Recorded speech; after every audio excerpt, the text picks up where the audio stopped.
ক্ষমতায় দিয়েছেন, বহু নেতাকে ক্ষমতায় দিয়েছেন, সমাধান হয় নাই, সমাধান হয় নাই।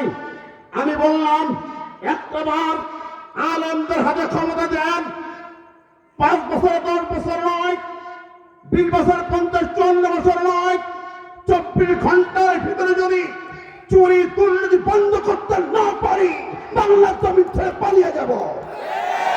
24 ঘন্টার মধ্যে দুর্নীতি বন্ধ হবে, চুরি বন্ধ হবে, লুটপাট বন্ধ হবে। শুধুমাত্র 24 ঘন্টা বলেন কি? হ্যাঁ, 24 ঘন্টা প্রতি বন্ধ। আমি আল্লাহর কসম দিয়ে বলছি বন্ধ হবে।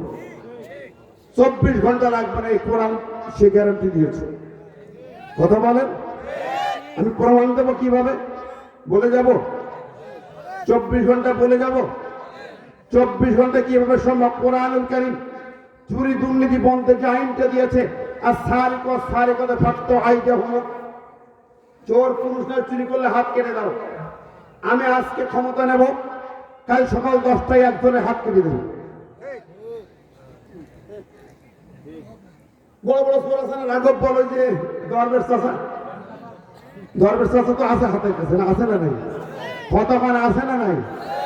3টে ব্যাংকের ডাকাতি করেছে, ও তো আছে, আরো তো আছে, ইসলাম গুরু আরো অনেক আছে, বড় বড় গ্রুপ আছে। শুরু করা হবে একটা চোর দিয়ে, হাত কাটা হবে আল্লাহ আইন দিয়ে। বলা হলে এই আইন চলবে, এখন চলমান থাকবে। হাত কাটা হলো চুরির দায়ে। বাংলাদেশের নেতা, এমপি, মন্ত্রী, উপদেষ্টা, চেয়ারম্যান, অফিসার, কেরানি, পিয়ন, যে চুরি করবে তার হাত কাটা হবে। এর জন্য গোয়েন্দা বিভাগ, তোমার পুলিশ লাগবে না, র্যাব লাগবে না, সেনাবাহিনী লাগবে না, ইসলামী ছাত্র শিবির গোয়েন্দা বিভাগের দায়িত্ব পালন করবে। ঠিক না? ঠিক। 24 ঘন্টা পার হবে না, একটা হাত করা হবে।